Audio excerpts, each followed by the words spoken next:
Ouais, bonsoir. Comment vas-tu? Ça va, ça va. Et toi? Oh bah ça va, merci.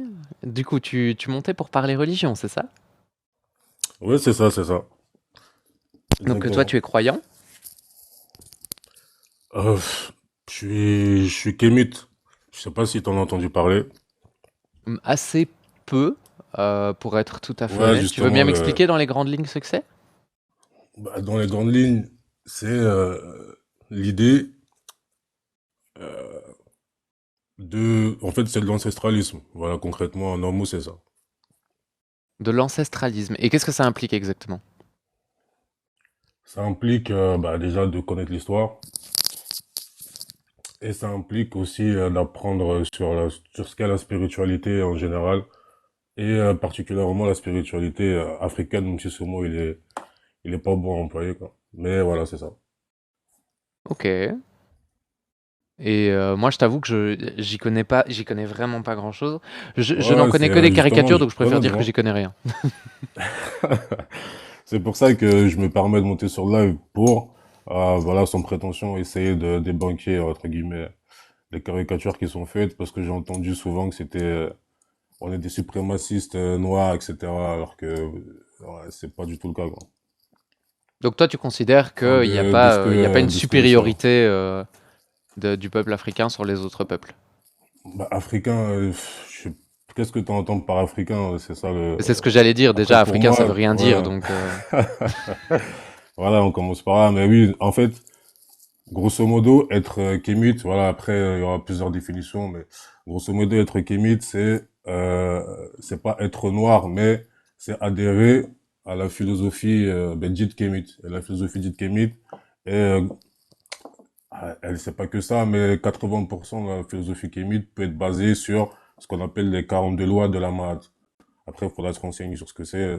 Je sais pas si j'aurai le temps d'en parler plus en détail, mais en gros, c'est ça, quoi. Et quand on se renseigne sur les 42 lois de la Mahat, qui ont été découverts au XVIIIe siècle, je sais plus dans quel temps, enfin, dans quelle pyramide, mais voilà, et le fait est que ces 42 lois-là sont en partie l'inspiration voilà, des 10 commandements de la religion chrétienne, quoi. Ok. Et toi, du coup, tu crois en une entité supérieure? Disons Ou que pas tout du tout? kémite se doit, je pense, à mon sens, hein, que tout kémite se doit d'être déiste. Voilà. Et ça s'arrête là. C'est-à-dire que, bien sûr qu'il y a, à mon sens, après, ça reste à prouver, mais il y a un être nécessaire. Et on part du principe que cet être nécessaire-là est ineffable. C'est-à-dire que notre conscience à nous euh, ne peut pas le définir, tout simplement. Maintenant, à part de le définir par le fait qu'il est ineffable. Ouais, c'est ça. Ok. Et pourquoi, Donc, pourquoi une femme? comment? Non, ineffable, ineffable, pas une Ah, femme. ineffable, pardon. Oui, Ah j'ai pas ouais, ouais. compris. Non, peut-être que j'articule pas assez, mais Non, non, c'est moi. Je fais trois ouais. trucs en même temps, mais c'est parce que je note ce que tu me dis et Ok, du coup, ok. parfois j'ai parfois des petits trucs qui sautent. Mais du coup, toi, par rapport justement à tout ce qui est cliché, là, j'ai vu dans le chat passer, quand tu es monté, les pyramides électriques. Ça a un rapport Ouais, avec ouais. ce genre de choses? Après, il y a un mélange de complotisme qui va dedans. En fait, c'est un gros saut. Il faut savoir il y a un part de discernement à avoir. Mais maintenant, c'est vrai que les pyramides ont, pour moi, après, voilà. Et ça, c'est pas mon côté chimique qui le dit, c'est mon côté complotiste, hein. Mais c'est un peu paradoxal de l'être puisque je suis kémite. Mais c'est vrai qu'à mon sens, les pyramides ont eu une fonction qui n'est pas simplement d'être là, quoi. C'est sûr. Surtout qu'on a découvert du cinabre. Le cinabre, c'est un marqueur particulier qui a des propriétés particulières. Si les gens veulent se renseigner, ils se renseigneront. Voilà, Et c'est un donc marqueur de voilà. quoi? Surtout que c'est un marqueur de chimie et c'est un marqueur de chimie, de travail scientifique sur un matériau, quoi. Il y a de la pièce d'électricité, puis voilà, il y a plein de trucs, mais Oui, mais c'est vrai que c'est tu dis que pas, c'est un ouais. marqueur, mais c'est un marqueur d'un événement en particulier? Qu'est-ce que ça Oui, raconte c'est en le fait? Qu'est-ce que marqueur ça dit? en fait, ça raconte, d'une part, la manipulation du tableau périodique 5 millions avant. Voilà, premier point. Et ça montre aussi que bah déjà qu'on savait manipuler les éléments, à tel point qu'on savait manipuler les cynabres pour faire les pyramides, même si les cynabres, c'est une partie de la construction de la pyramide, mais voilà. Ça Et montre qu'est-ce que déjà tu l'ingénierie dont on était capable à l'époque, Et qu'est-ce que tu si penses tant est que l'époque des existait. gens qui ont justement expliqué la création des pyramides par le fait typiquement de construire des voies très peu inclinées pour pouvoir justement y faire monter les blocs de pierre sur des rondins, etc. Qu'est-ce que tu penses de tout ça, toi? Après, j'adhère plus à une autre théorie, c'est-à-dire que les égyptologues actuels, bon, déjà, il y a un biais, à mon sens, qui est, après, je sais que personne va aimer ce terme. Après, bon, ça a été prouvé maintes et maintes fois, on peut y revenir si vous voulez, mais même si c'est pas vraiment important, c'est quand même, ça allait quand même un petit peu, parce que le biais vient de là, c'est-à-dire que les Égyptiens, même si j'aime pas ce terme de dire Égyptiens, mais bon, les Égyptiens étaient bah, de fait noirs.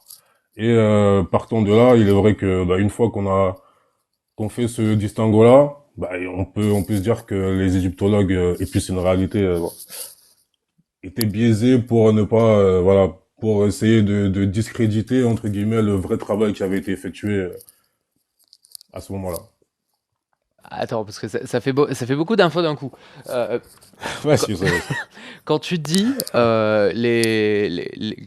les égyptologues ont fait leur travail pour discréditer oui, après, les Égyptiens de l'époque. j'ai deux égyptologues. Ouais, ouais. Ah, je me permets de te couper. Je suis pas en train d'essentialiser les égyptologues entre guillemets occidentaux ou quoi ou autre, mais c'est vrai que on va dire dans mon logiciel égyptologique, voilà, c'est un terme, voilà.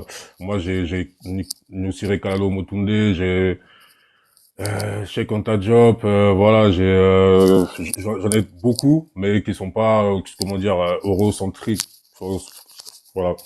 Et c'est vrai que partant de ces sources-là, ben, j'ai une autre vision de l'égyptologie, quoi. Ouais, non, mais je peux comprendre. Et selon toi, du coup, comment est-ce qu'elles ont été construites, les grandes pyramides? Dans quelle Ben, période à peu près? Comment bon, ça s'est passé? Vas-y, raconte voilà. un peu. C'est, il y aura un petit mélange d'histoire qui n'est pas vérifié, un petit mélange d'hypothèses. Voilà, c'est un bol un peu compliqué, mais bon, je vais quand même y aller parce que je suis là pour ça. Donc, à mon sens, il y a, comme je pense que tu connais Joseph Davidovitz un petit peu. Très très peu, j'avoue. Ouais, voilà. Bah, en gros, Joseph Davidovitz, c'est un scientifique égyptologue, etc., et qui a essayé de reproduire une pyramide à l'échelle humaine. Et en fait, il t'a montré qu'avec, bon, là, je l'ai pas, c'est gros, c'est vague ce que je vais te dire, et c'est dommage, mais voilà, je te le dis quand même. Avec de la chaux, du nitrate et de la terre, en gros, tu peux reproduire une pierre modelable. Tu vois, et avec cette pierre modelable là, en fait, c'est une matière, c'est ce qu'ils appellent la géopolymère. Tu vois, voilà, tu pourras te renseigner plus en détail et tous ceux qui veulent se renseigner iront se renseigner. Mais le géopolymère est, a priori, le matériau qui a été utilisé pour construire les pyramides. Et c'est Oui, pas mais du très coup, compliqué à faire, hein, franchement. mais oui, mais du coup, j'avoue que j'ai pas bien la réponse à ma question. Parce que tu dis qu'elles ont été placées là pour quelque chose, et en fait, la question que je te pose, c'est un peu pourquoi est-ce qu'elles ont Oui. été placées là, à quel moment, Parce à que, quoi est-ce qu'elles alors, servaient, oui, etc., quoi. très bien. Bah alors, il faut savoir, bah, après, je sais pas si c'est, bon, est-ce que tu as une idée, entre guillemets, de ce qu'on appelle les lignes telluriques dans la Terre, enfin, non, ça te dit rien? En Ça me fait, dit pas grand-chose, non. de ce que je sais, la Terre est composée de lignes telluriques, c'est-à-dire que des lignes avec des coordonnées particulières, bon, qui traversent la Terre. Voilà, donc de part en d'autre. Et les pyramides sont placées justement sur ces lignes telluriques-là, de sorte à ce que tu obtiennes une énergie particulière, parce que le monde fonctionne en termes d'énergie, de vibrations, de fréquences, et les pyramides sont euh, une manière comment dire, d'apprivoiser ce mode de fonctionnement-là. Après, il y a plusieurs utilisations. Je pourrais pas te les dire là parce que je les connais pas tout en détail, mais par exemple, la guérison, plein de choses, voilà. Ouais, et c'est quoi en fait une ligne tellurique? Comment est-ce qu'on la mesure? Comment on sait qu'elle est là? Comment on fait? Dans les détails, je pourrais pas te l'expliquer, mais grosso modo, c'est lié au magnétisme de la Terre. Il faut savoir qu'en fait, chaque, alors je vais être un peu, je vais être, comment dire, vague, hein, mais disons qu'il y a au centre de la Terre ce qu'on appelle le Rupes Negra, c'est-à-dire que c'est, voilà, après déjà là, on rentre dans le complotisme, du coup, c'est plus vraiment, mais c'est prouvé, hein, donc au centre de la Terre, il y a ce qu'on appelle le Rupes Negra, et à partir de là, tout le magnétisme de la Terre se relie sur ce champ-là et c'est ce qui fait en fait, c'est comme si tu avais un point au centre d'un cercle et tous les traits que tu vas faire se convergent vers ce centre-là, quoi. Et Par c'est ce contre, qu'on t'as un appelle une unité grésillement directe. sur ton micro. Je sais pas si s'il est mal branché ou quoi. Ok, mais je vais faire un effort. Ok, bah là c'est mieux. Là, c'est mieux? Ouais, ouais. Ok, ok, bah c'est bon. Je crois que c'était ma barbe, je crois. Ouais, c'est possible, ouais. Enfin bref. Et du coup, toi, comment tu sais que, enfin, comment tu sais que tout ça c'est vrai? Bah, comme je t'ai dit, c'est pas moi qui le dis, hein. T'as Nushirek Mutunde qui a fait 3 ouvrages, Cosmogénèse Kémite, tome 1, tome 2, tome 3, t'as Cheikh Anta Diop, voilà, t'en as tellement qui ont fait des ouvrages sur ça. Et puis, il y en a d'autres qui sont pas noirs, voilà, je le dis comme ça, mais voilà, t'as plusieurs ouvrages qui te parlent de ce phénomène-là. Et qu'est-ce qu'en pense la communauté scientifique, par exemple, de ça?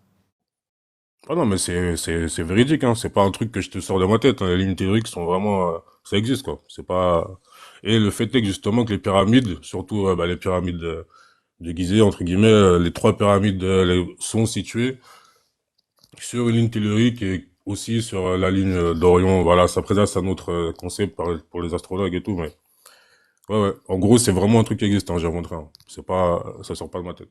Non, non, je sais que ça sort pas de ta tête, mais la question que je te pose, c'est, t'as vérifié tout ça? T'as pris le temps, Ah, mais bien justement, de sûr. voir si Après, c'était vrai? dans chaque ouvrage, je pense que tu te connais beaucoup mieux que moi, mais dans chaque ouvrage, tu as une bibliographie.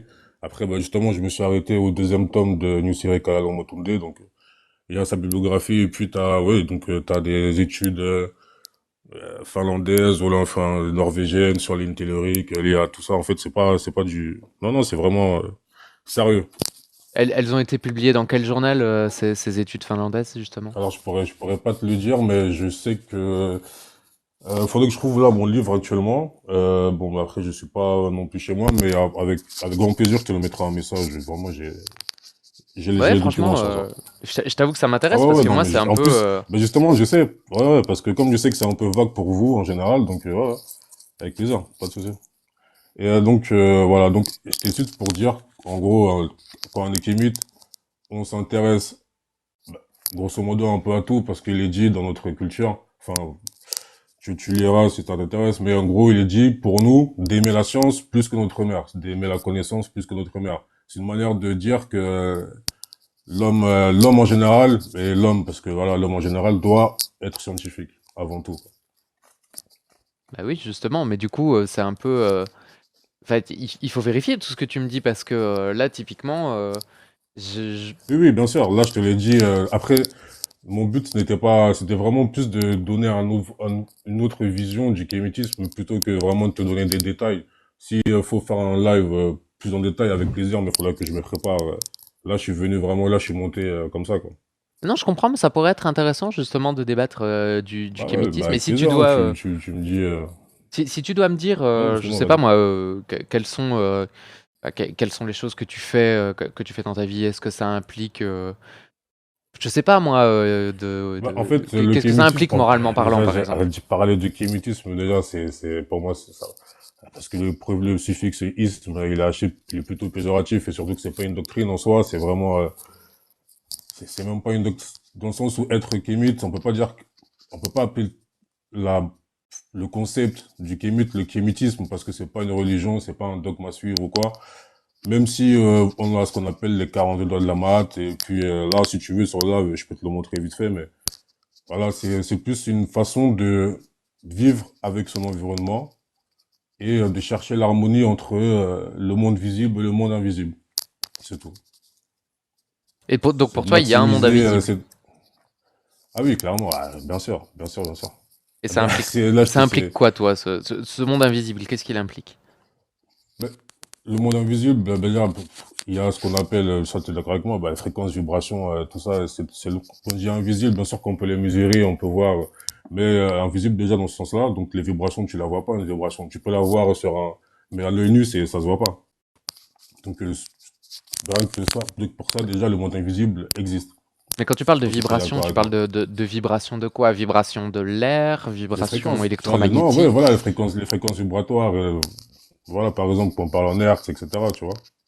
Oui, mais parce que des hertz, en fait, c'est juste le taux d'oscillation par seconde. Un hertz, c'est une oscillation par seconde. Donc là, par exemple, mon doigt, il fait 1 hertz, à peu près, hein, et en l'occurrence, ça veut rien dire, juste vibration. Il faut dire ce qui vibre. Par exemple, la lumière, c'est une oscillation d'un champ électromagnétique. Et en fonction, la plupart du temps, on parle en longueur d'onde, parce que c'est beaucoup plus facile de parler en longueur d'onde que parler en hertz, mais on pourrait parler par exemple en mégahertz ou en gigahertz pour la lumière, mais on préfère parler en longueur d'onde, parce que c'est deux choses qui sont très liées. Mais du coup, la grande question que je te pose, c'est de Ok. savoir ce qui vibre. Qu'est-ce qui vibre? C'est quel genre de vibration? Ce qui vibre, après, je vais un peu, parce que on va dire qu'il y a les chakras. Voilà, on va parler de chakras, on va parler de ki, de chi chez les Indiens, ou de l'énergie du vril. En gros, il y a une énergie qui est en chaque être humain, qui vibre. Voilà, si tu préfères. Et Oui, mais cette énergie-là est appelée, ouais. ça se mesure, ça? Il Non, y a non, je t'écoute, moyen hein. de... Ça se mesure? Il y a moyen de faire un truc? Par contre, oui, il y Alors, a ton ça se micro qui mesure, crépite. J'avoue que moi, j'y fais pas trop pardon. attention, mais oui, les gens l'entendent fort en bas. Pardon. Ok. Ah bah, ça se mesure, je ne sais pas, mais je pourrais te dire que, parce qu'on parle d'hypnagogie, etc., ben, ce phénomène-là peut être mesuré, oui. Bah, justement, moi, ça m'intéresse de savoir comment c'est mesuré, parce que justement, tout à l'heure, tu parlais du fait que fallait avoir une approche scientifique. Bah, le fait justement que ça soit mesurable, prédictible, reproductible, tu vois, c'est important. Et typiquement, voilà, moi, voilà, c'est un peu les questions que je me pose, tu vois, parce que tu me parles de vibration, tu me parles de chakra, etc. Mais enfin, moi, j'arrive pas à me représenter ce que c'est. J'arrive pas à savoir, c'est des vibrations de quoi. Tu me parles d'énergie, mais en même temps, enfin, quelles énergies est-ce que c'est? Je t'avoue que je comprends pas grand-chose. Non, je suis d'accord. Après, si je vais vraiment dans les détails, ça peut tomber dans le complotisme. C'est pour ça que j'essaie de trouver le bon mot pour ne pas, tu vois, pour ne pas non plus, faire pencher la balance de ce que je dis dans le complotisme, quoi. Mais, en gros, voilà, pour essayer d'être un peu plus clair, ce qu'on mesure, c'est, ton, pour moi, et voilà, dans ce que j'ai appris du kémétisme, nous sommes faits de lumière, c'est-à-dire que l'être humain est un être de lumière. Voilà, ce qu'il faut comprendre par là, c'est que donc tu vibres, donc ta lumière vibre à une certaine fréquence, et en fonction de tes émotions, la peur, la joie, la colère, etc., ben, ces émotions-là influent sur ta vibration, enfin sur ta lumière, et ainsi jouent sur le taux de fréquence, ou soit là sur le taux de fréquence si t'es bas ou si t'es haut. Et ce fait de vibrer haut et bas influe sur ta santé physique et mentale. Ok, mais quand tu parles Après, c'est justement comme je t'ai dit, de, c'est ouais.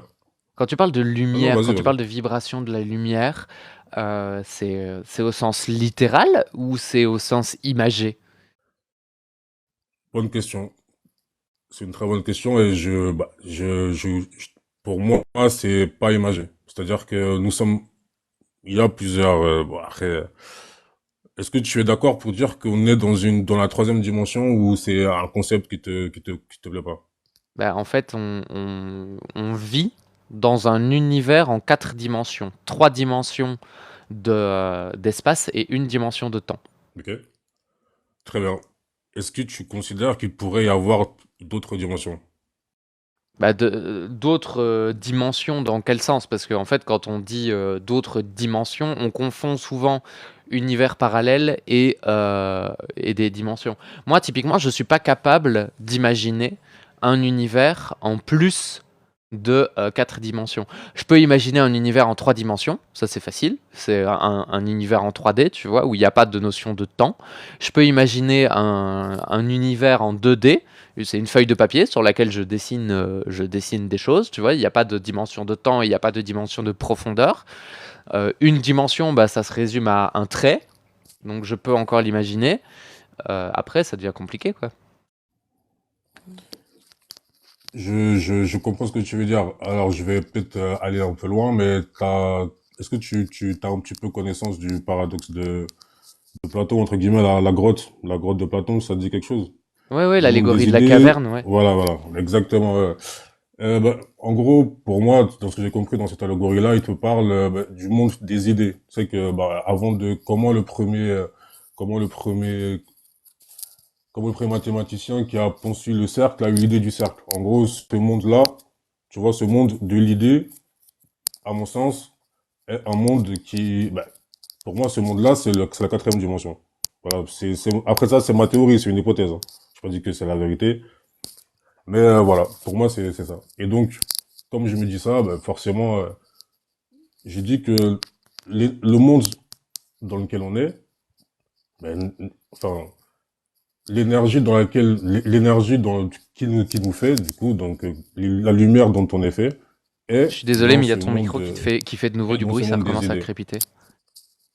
Ok, pardon, je répète. Ce que je disais, c'est que pour moi, comme je disais dans l'allégorie de Platon, ce que j'ai compris, c'est que le monde des idées qu'il décrit, pour moi, correspond au monde dans lequel la lumière dont on est composé existe. Voilà, c'est un peu tiré par les cheveux peut-être, mais c'est mon point de vue. Je crois que je commence à saisir l'idée. C'est-à-dire que, en fait, selon toi, il y aurait un espèce d'univers auquel on aurait accès via notre cerveau, dans lequel on irait chercher des idées et de Mais l'énergie, est-ce c'est que ça? tu es d'accord?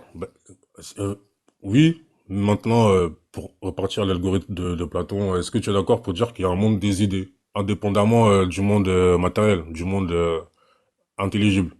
Non, moi je pense pas. Moi, je pense que Ah, les idées qu'on a, à nous, dans notre tête de singe, parce que je suis un grand singe, ouais, et après tous ça, les êtres humains sont des grands singes, ça je, reste je une théorie, pense, ça aussi, c'est pas, mais oui, oui. bah, c'est pas une hypothèse, c'est une théorie étayée, observée, vérifiée. Oui, bien sûr, bien sûr. Mais ça reste une théorie. Merci, après, c'est jusqu'à preuve du contraire, si on veut, mais voilà, on a comme, oui, je t'ai Non, coupé c'est pas pour rien, jusqu'à preuve du peut-être, mais c'était contraire, juste pour dire on que, a des preuves de ça. On a comparé les génomes, on a retrouvé des ancêtres communs, enfin, c'est quand même plutôt étayé. c'est pas pour autant que c'est vrai dans l'absolu, mais bien sûr, après, c'est pas même pas le sujet, mais oui, oui. C'était juste pour, je t'ai coupé pour rien, excuse-moi, mais voilà. Mais du coup, Parce moi que j'ai c'est dit vrai que ça. la théorie d'évolution aussi, c'est un truc mais bon, après ça, c'est un autre débat, c'est un autre sujet. Parce que moi, la raison pour laquelle je dis ça, mais c'est central, donc il y a un moment où il va falloir qu'on en parle, parce que la raison pour laquelle je dis ça, c'est parce que notre cerveau, du Mhm. coup, a été sélectionné par justement les Oui, phénomènes qu'on regroupe sous le nom sélection naturelle oui, ce que tu pour dis implique, décrire au oui, oui. mieux.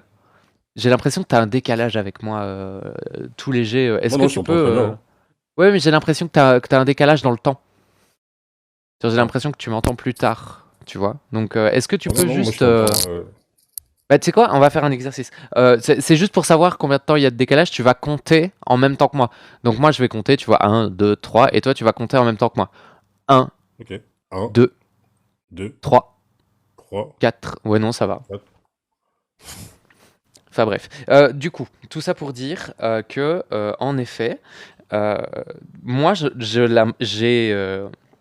avec toutes les observations que bah, des scientifiques ont faites, qu'on a retravaillées, on a réussi à peu près à se mettre d'accord sur le fait que notre cerveau avait été sélectionné pour décrire le monde qui nous entoure. Donc en fait, c'est très simple. On n'est pas capable, nous, d'imaginer quelque chose qui ne peut pas exister. Là, par exemple, si je te demande d'imaginer dans ta tête un carré rond, tu vas pas y arriver. Parce que c'est deux définitions qui ne fonctionnent Je, pas ensemble dans notre monde. je ne suis. Oui, après, ça dépend de la définition que tu donnes du carré et du rond. Mais voilà, bien sûr. tout dépend de la définition que tu donnes, mais oui, si on s'en tient à la stricte définition du carré et du rond, tu peux pas l'imaginer dans la tête, c'est vrai. Et donc, par exemple, pour te donner le cercle, on n'est pas allé le chercher on n'est pas allé le piocher dans le monde des idées, parce qu'un cercle, en fait, c'est très facile. Tu prends une corde, tu tends la corde, tu la fixes d'un des deux côtés, et puis tu tournes autour d'un point. Et là, tu obtiens un cercle. Donc, en fait, c'est juste une addition de choses qui sont tout à fait faciles à trouver. Et quand je dis une corde, c'est pas forcément une corde, ça peut être juste ta main où tu plantes un de tes deux doigts et puis tu tournes autour, tu vois. Enfin, ça peut être, ça peut être beaucoup de choses. Et en fait, l'idée de cercle, elle est relativement instinctive puisque c'est tous les points à égale distance d'un point central. Donc en fait, on n'est pas allé chercher une nouvelle idée. Moi, je suis plutôt partisane de l'idée que l'être humain n'est pas capable d'imaginer quelque chose de rien et qui va forcément puiser dans des choses qu'il connaît déjà. Tu ne peux Non, mais bien pas sûr, inventer quelque chose à partir de rien. Tu vois, on peut oui, pas créer bien quelque sûr, bien chose sûr. au milieu de rien. Simplement, je suis d'accord avec toi, mais pour moi, la cause de du cercle, par exemple, pour moi, c'est l'agriculture. C'est-à-dire que les hommes ont dû, à un moment, même si voilà, j'adhère pas forcément à la théorie de l'évolution, mais les hommes ont dû à un moment se nourrir et se nourrir de manière conforme à l'autre, à autrui, donc forcément dessiner des parcelles, dessiner des figures géométriques au sol. Et si ça a dû passer par un cercle, forcément, ils ont dessiné un cercle sur le sol. Voilà, ça aurait pu passer par là aussi.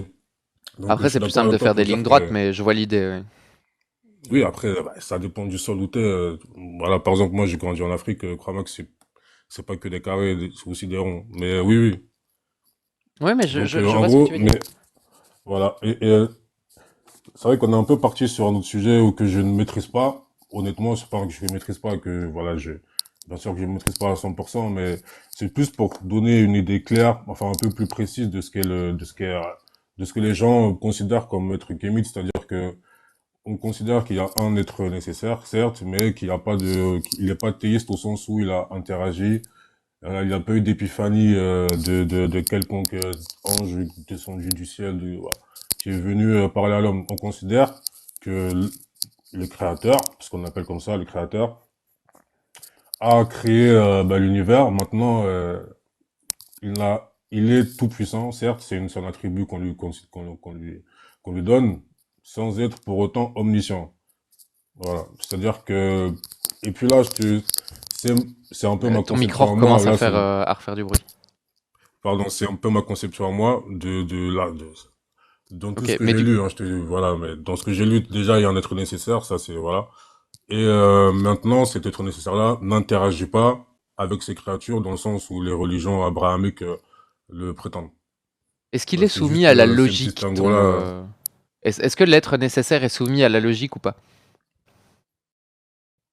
Je, oui. Ok. Et Tu du parles coup, de bah, la logique qu'on considère être logique, du coup, je veux dire la logique à notre échelle. bah, Je veux dire un plus un ça fait 2 que tu, voilà, c'est tout ça que tu parles, quoi. bah, si 1 plus 1 est égal à 2, 1 plus 1 sera toujours égal à 2. C'est ça la logique. Oui, C'est le principe de ouais, non-contradiction, le principe d'identité, ces principes-là, quoi. ok. Et typiquement, du coup, Oui, cet être nécessaire, il a été créé ou pas? cet être nécessaire n'existe pas. S'il n'existe pas, comment il a fait pour Voilà, créer c'est-à-dire qu'il l'univers? est, alors, voilà, bah, c'est vrai que je te l'ai dit comme ça pour que pour que je te donne ma définition d'exister, quoi. Pour moi, exister, c'est être dans le temps et dans l'espace. Donc il n'est ni dans le temps ni dans l'espace. Exactement. Mais du coup, il a créé l'univers ou pas?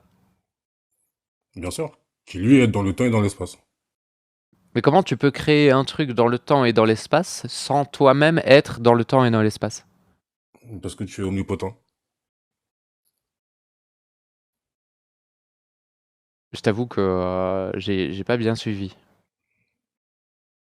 L'omnipotence, après, si tu me dis que là, c'est pas logique, je peux comprendre que l'omnipotence tombe à l'eau. Mais pour moi, il n'y a pas enfin, il y a pas un manque de logique, là. Bah, il y a un autre problème avec l'omnipotence, c'est typiquement s'il est omnipotent, est-ce qu'il est capable de créer un objet qu'il peut pas déplacer? Le paradoxe de la pierre, c'est ça. Bah après, là, tu reviens à la logique. Du coup, est-ce que c'est logique pour lui de faire ça? Et là, Bah, on n'y est pas. En fait, là, on moi, ce parle que pas j'essaie de du faire fait de le comprendre, faire, on parle de l'idée du est-ce que c'est possible? Est-ce qu'il en est capable? oui, mais bah, l'omnipotence, en effet, bah, s'il est omnipotent, à la logique voudrait qu'il le soit. Oui, mais Maintenant, s'il est est-ce que... omnipotent, tu oui, vois, oui, c'est un bien truc sûr. qui se Ah, mais répond, oui. justement, c'est pour ça que... Oui, c'est pour ça que moi, je préfère du principe où il n'est pas omniscient. Enfin, pas moi, hein, mais vraiment, comment dire, l'enseignement que j'ai tiré de tout ce que j'ai lu, j'ai pas lu grand-chose non plus, mais voilà, c'est que le créateur, qui était vu comme à l'époque de Kama, grosso modo, était omniscient. Enfin, il n'était pas omniscient, mais il était omnipotent. C'est-à-dire qu'il avait la capacité de tout faire et ainsi d'être en dehors du temps et dans l'espace tout en créant le temps et l'espace. Bah, justement, quand tu crées, par exemple, peut-être que je vais dire de la merde là, mais, je sais pas, quand tu crées un four, tu n'es pas dans le four, tu es en dehors du four, tu vois. Oui, mais le four, il est dans le temps et dans l'espace comme moi, je suis dans le temps et dans l'espace, tu vois. Oui, bien sûr. Maintenant, moi, je n'ai pas l'omnipotence pour le faire en claquant des doigts en n'étant pas là. C'est vrai que ce point-là, il est un peu difficile à comprendre, peut-être, mais voilà. L'omnipotence permet, bah, je vais pas utiliser ce terme-là, j'allais dire rupture des habitudes, mais voilà, connotation bizarre. Mais du coup, Donc, voilà. Mais, t'as des preuves de tout ça? c'est-à-dire des preuves Bah, que des le choses vérifiables, créateur quoi. déiste, pas- c'est-à-dire que là, on n'est pas encore dans l'épreuve, puisque je suis pas en train de te dire il a créé toute chose, parce qu'il est l'être nécessaire. Donc, forcément, s'il est l'être nécessaire, il a créé, mais sans toutefois être dans le temps et dans l'espace, sans toutefois exister, si tu Oui, mais préfères. ça, c'est une tautologie, ce que tu fais là. C'est tu me dis, il existe parce que c'est l'être nécessaire. Et pourquoi est-ce que c'est l'être nécessaire? Bah, parce qu'il a Non, tout créé. justement, Et c'est pourquoi il a l'existence tout qui a créé? besoin de lui Parce pour que, être. tu vois, enfin, ça Ah, se mais mord la non, queue. ah, peut-être que je me suis mal exprimé, peut-être que je me suis mal exprimé, mais ce que je voulais te faire comprendre, c'est que c'est l'existence qui a besoin de l'être nécessaire pour être l'existence, pas l'inverse. Bah, ouais, mais ça, je veux bien y croire, mais j'ai besoin de preuves. Je peux pas juste me dire, oui, Bah, c'est c'est comme ça. logique, c'est pas, bah non, c'est pas, pour moi, c'est de la logique, là, y a pas besoin de preuves. Mais non, pour moi, regarde, typiquement, l'univers dans lequel on vit, là maintenant, il pourrait très bien être issu de quelque chose qui existait d'avant, ou peut-être qu'il est issu de rien, mais moi, j'ai pas la Après, sensation qu'il y ait. bien sûr, bien sûr. Mais après, c'est vrai que j'ai déjà vu beaucoup de débats TikTok sur l'être nécessaire, etc.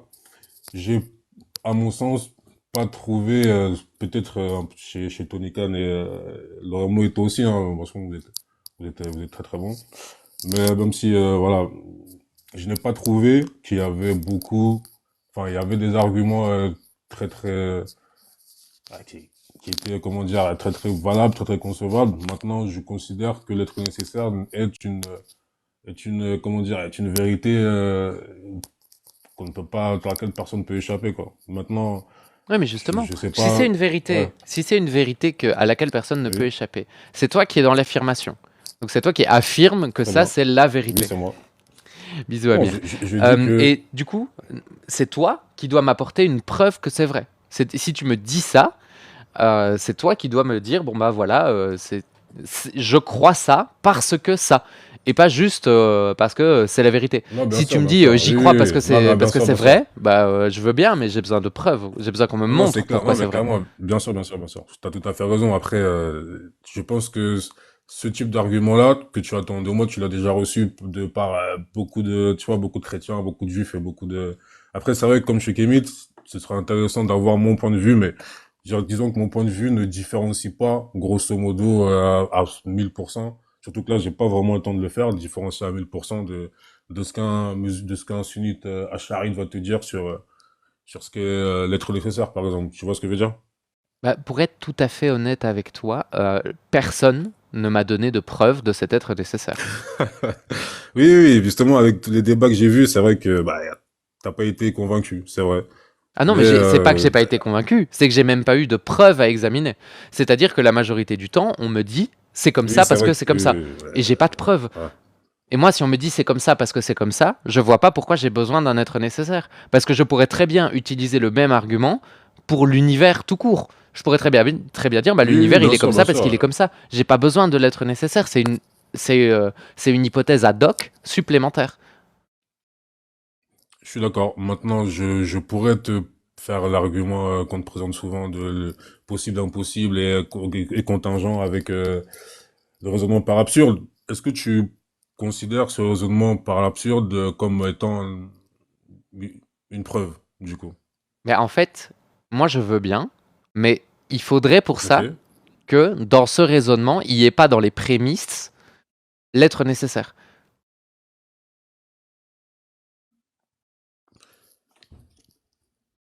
Très bien. Tu vois ce que je veux dire? Parce que les rares fois où on m'a fait cette démonstration-là, on m'a dit euh, tout ce qui est contingent n'est pas nécessaire et ce qui est nécessaire ne peut pas être contingent. Ça, c'était la première prémisse. Enfin, les deux premières prémisses. Troisième prémisse, c'est il existe un être nécessaire. Mais tu peux pas me dire il existe un être nécessaire comme prémisse si le but c'est de démontrer l'existence de cet être nécessaire. C'est pour ça qu'on parle de raisonnement circulaire et de tautologie. Ça, je l'entends bien. Mais maintenant, si le but est de prouver... bah, du coup, comment tu présenterais l'argument, toi, même si tu es athée, je l'ai très bien compris, mais comment tu présenterais l'argument, toi, du coup, pour euh, dire qu'il y a un être nécessaire? En Ben ne moi je, partant pas du principe qu'il y a un être nécessaire. Du coup, je sais que là, je te demande, j'inverse un peu la charge de la preuve, mais c'est juste pour voir ton raisonnement à toi, du coup. ben moi mon raisonnement à moi c'est qu'il n'y a pas d'être nécessaire. Donc j'ai pas besoin de le prouver. Ok, Tu d'accord. vois ce que je veux dire? C'est le truc, c'est que ça va être super compliqué pour moi parce que si il Ouais, existait un ouais, du être coup, ouais, nécessaire, j'aurais des j'imagine, hein. preuves Mm. et je pourrais utiliser ces preuves-là pour montrer qu'il y a un être nécessaire. Le Ok, problème, non, c'est que mais là, à je l'heure comprends. actuelle, personne ne me présente de preuves. Donc je peux même pas faire le débat dans l'autre sens puisque j'ai pas de preuves. Si tu me dis, bah Bah, voilà, ça c'est une preuve de l'être nécessaire, bah, on pourrait réfléchir. ouais. Mais là, j'ai rien. Bah justement, je te coupe 2 secondes. Si tu permets, bah, comme toi tout à l'heure, j'ai un petit truc à faire. Je reviens dans peut-être 15 minutes, si tu me permets, si tu me redonnes l'invitation Non, t'inquiète, t'inquiète, je dois partir, hein. reviens quand Ok. tu veux. Je te dis pas que si je suis au milieu d'un débat, je te ferai remonter, Ouais, ouais, non, bien sûr, ouais, ouais, mais ok, bah, ça marche. Bah, merci mais y a beaucoup. pas de souci. À bientôt. Prends soin de toi. À tout de suite. À bientôt. J'espère que tu pourras quand même remonter parce que j'avais plein de choses que j'avais envie de Ah, parler mais avec toi. je reviens, je reviens. Parce que franchement, ouais, c'est super intéressant, mais il y a plein de questionnements là. J'ai pris des petites notes et ce sera. Voilà, j'ai 4 points que j'aimerais revenir dessus. Après, Diane, tu me dis si tu m'autoriseras hein, dessus. C'est juste, je les évoque comme ça tu sauras de quoi j'ai envie de parler. J'ai revenir sur cette omnipotence parce que j'aimerais comprendre son point de vue sur une chose. La théorie de l'évolution, alors ça, je peux le dire maintenant parce qu'en fait, on s'en fiche un petit peu, mais on ne dit pas qu'elle est vraie jusqu'à preuve du contraire. On dit que la théorie de l'évolution est la meilleure manière qu'on a d'expliquer l'évolution des êtres vivants sur la planète jusqu'à ce qu'on en trouve une meilleure. Voilà, pour l'instant, c'est ça.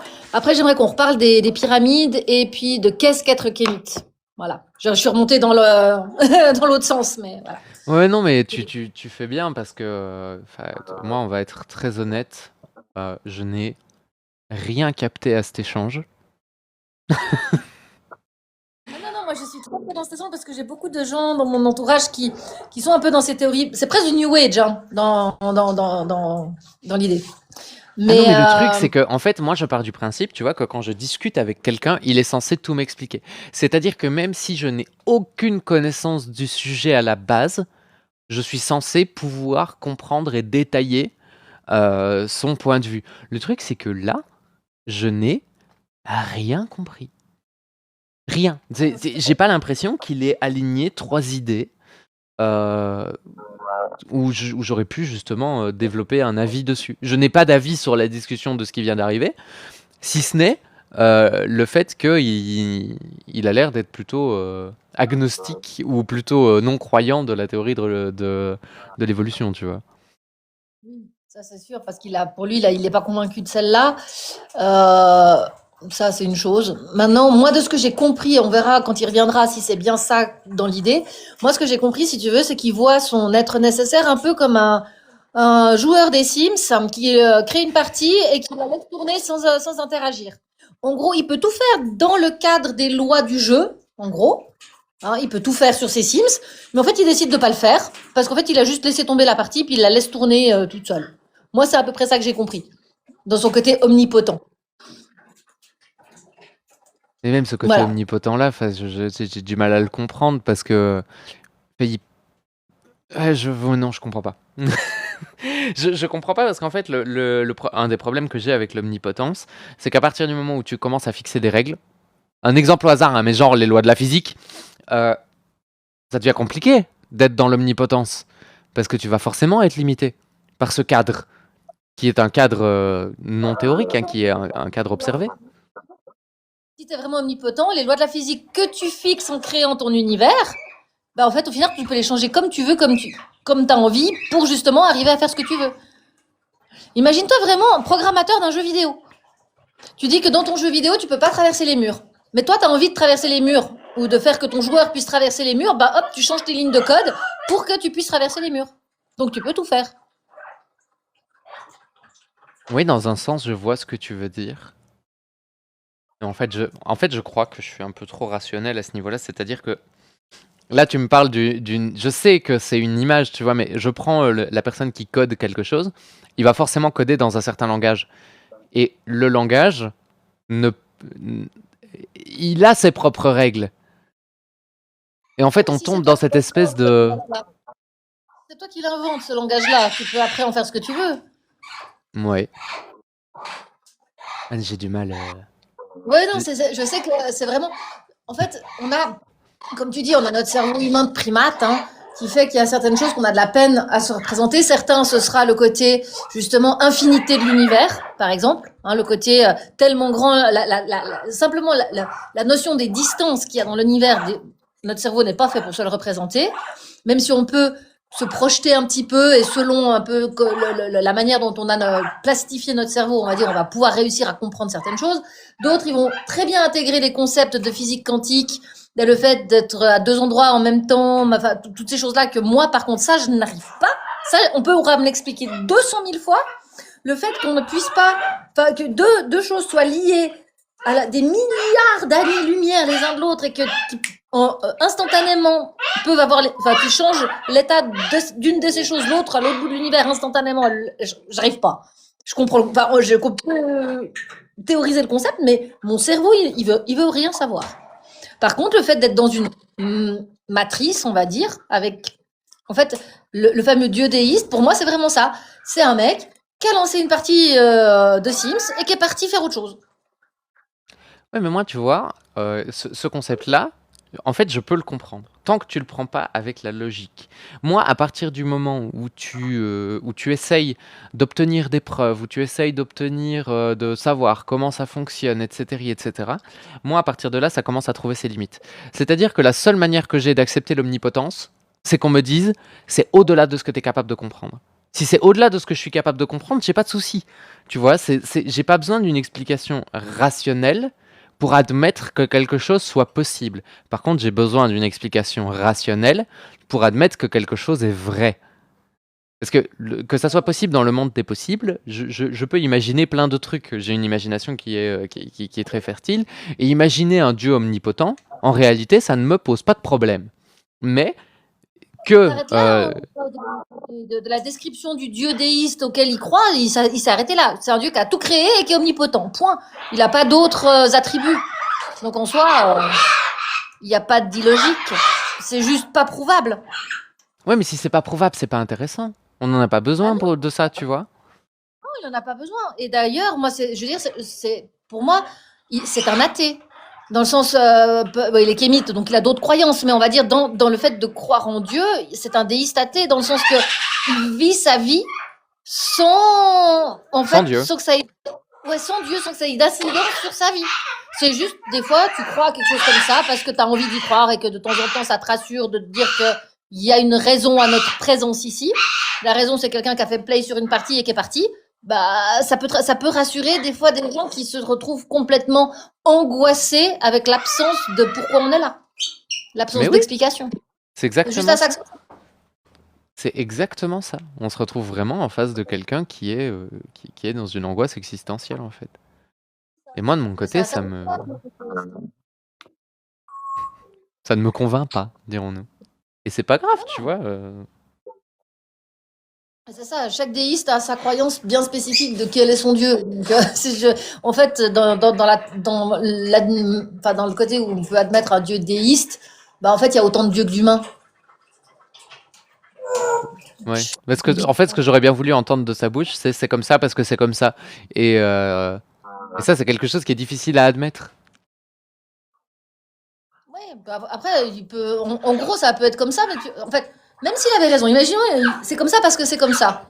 Toi, ça n'a aucune incidence sur ta vie, ça n'a aucune incidence sur la mienne, donc au final, bon, qu'est-ce qu'on s'en fiche? Mais c'est C'est ça, comme ça, on c'est s'en comme fout. ça. Je veux dire, mais il y a des gens, comme tu dis, enfin, ça rassure, crise existentielle, etc. Bah oui. Mais en même temps, enfin, je peux comprendre, tu vois, mais c'est juste que c'est un système de pensée. J'ai toujours du mal parce que je sais jamais par quel morceau le prendre. Bah, t'avais bien commencé avec le côté, qu'est-ce que ça implique dans ta vie de croire ça? Et si ça implique rien dans ta vie, et puis de Mais lui demander, pourquoi? est-ce que, Si ça n'implique oui, c'est rien ça. dans ta vie, pourquoi?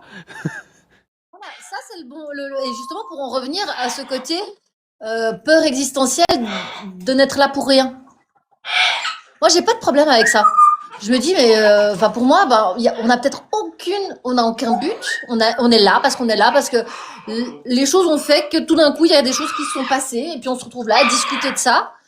Mais pour moi, pour moi, c'est ok qu'il y ait aucune raison de notre présence sur Terre. Pour moi, c'est complètement ok. Il n'y a aucun but. Et puis, bah, Ouais. c'est à toi de te créer ton but. Moi, mon but, c'est de rendre heureux les gens autour de moi, de faire au mieux, de pouvoir me regarder tous les matins dans la glace en me disant que j'ai pas rendu de personne malheureuse.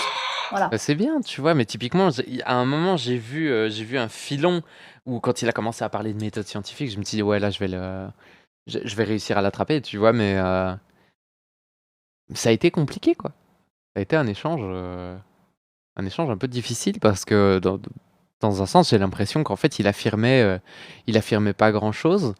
Et quand tu lui demandes des sources, il dit oui, bah, c'est écrit dans un bouquin. Et quand il a commencé à citer des études, je me suis dit, ah, chouette, peut-être on va avoir quelque chose. Mais non, en fait, j'ai juste l'impression que ça sonne creux. Tu vois, j'ai l'impression vraiment de taper sur une noix de coco et ça fait poc-poc. Et j'ai pas l'impression que ça soit vraiment une croyance étayée ou qu'il ait l'impression que ce soit vérifié. Comme tu le dis, j'ai l'impression que ça comble vraiment juste une, une angoisse existentielle. Et le problème, c'est que je trouve que les questions que tu as envie de poser sont non seulement légitimes, mais en plus intéressantes.